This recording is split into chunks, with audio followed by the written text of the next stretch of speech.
বন্ধুগণ, আজকে আমরা দেখে নিই কই মাছের কীভাবে পাতুরি করা যায়। আমরা বাজার থেকে কিছু জ্যান্ত কই মাছ তাকে কেটে সাইজ করে রেখে নিলাম।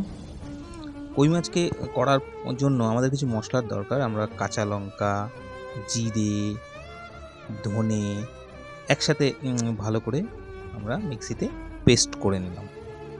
পেস্ট করার পর কই মাছগুলোকে এবারে মাখিয়ে নেব হলুদ দিয়ে, হলুদ, নুন এবং আমার যে পেস্ট করা মশলাটা ছিল সেটা আপনি দিয়ে নেব।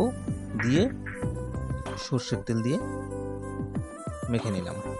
এবার কলা পাতার উপর সাজানোর জন্য সর্ষের তেলটাকে একটু কলা পাতায় মাখিয়ে নিলাম, যাতে কিনা মাছটা লেগে না যায়। একটা একটা মাছ এবারে কলা পাতার উপরে আমরা সাজিয়ে দেব।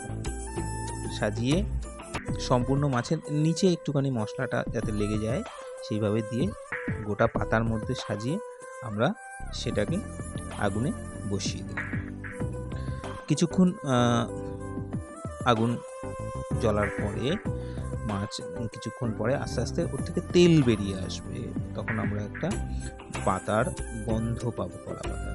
এবার মাছটাকে আমরা নামিয়ে একটা অন্য পাতা উল্টো করে চাপা দিয়ে থালা দিয়ে মাছটাকে খুব সাবধানে ঘুরিয়ে আবার আমরা বসিয়ে দিলাম।